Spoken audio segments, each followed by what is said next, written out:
Hey all, Peter Zeihan here, coming to you from Barney Lake in the Hoover Wilderness. That is the juggernaut behind me. I am not going to climb that from this side, maybe the other side. So walk up. Anyway, I am out on my Yosemite trip, and I downloaded all of the questions that everybody at Patreon had. And so the first one we're going to do today is about Southeast Asia. It's an area that I've been relatively bullish on, and the question was basically asking for clarification, whatever details I can provide. So let me kind of give you the rundown. Globalization in its current form is trade among a medium-sized number of countries that are relatively large or a part of blocs. So your Chinas, your Japans, your Koreas, your European Unions, your United States, Canada, Mexico, countries like that. It's not that smaller countries can't play, but smaller countries have a harder time carving out a niche in this sort of world unless they can cohere into something bigger. That's problem one for smaller countries. Number two, when you break down the ties of globalization, all of a sudden these countries have to be reevaluated on different merits. So, for example, I talk about demographics in China being a deal ender for the most part. And so you have to look at the demographic picture of what countries will be like 5, 10, 15, 20 years from now, and whether or not they're going to have enough people to have a workforce, to have a consumption base. And as these two things shift, Southeast Asia is well positioned to take advantage of both of them. First of all, the overall globalization angle. If you remove big globalization, we're going to have a series of little globalizations, things like NAFTA, maybe the European Union if they get really lucky, where a number of smaller countries can band together and form a smaller network.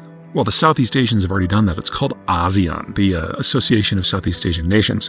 And ASEAN negotiates trade deals with bigger countries already. So here we've got a number of countries that already have trade deals with Japan, with Korea, with China, with the United States, with Australia. And if you remove the big globalization and go to a more regional format, they're already halfway there. Second, on the demographic situation, these are some of the youngest countries in the world, and they're all industrializing very quickly.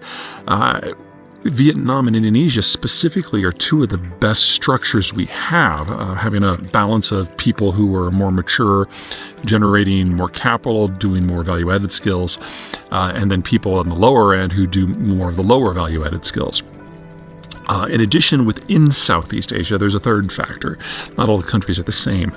You actually have, in many cases, the full production suite just within this network. At the top, you have Singapore, which may be small, but is one of the world's most advanced manufacturing countries, as well as a financial hub. In the middle, you've got countries like Malaysia and especially Thailand, who have been high up in things like automotive and computing since the industry started, and already are fairly wealthy. And then coming up from below, you've got the big countries, Vietnam and Indonesia, each which have over 100 million people who are filling out the lower skill set. And in the case of Vietnam specifically, it is rapidly moving up the value-added chain. And if it keeps going at its current pace, it will actually have a more sophisticated economy than China, probably within 5 years.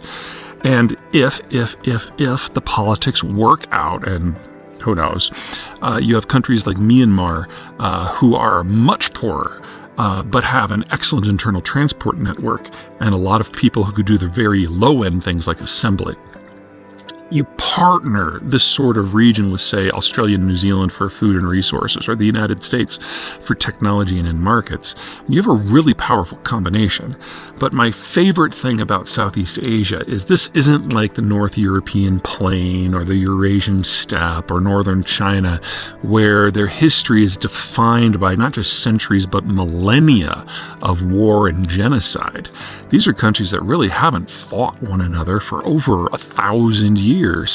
They are peninsulas, they are mountainous, they are islands, they have got jungle. Normally, these are not the sort of things that you want in your backyard if you want to economically develop easily. They're more expensive geographies that are harder to integrate. But it also means that these countries have never really duked it out, certainly not in the modern age. And if you take away big globalization with its big ships, all of a sudden little globalization with smaller ships in Southeast Asia looks really, really hot.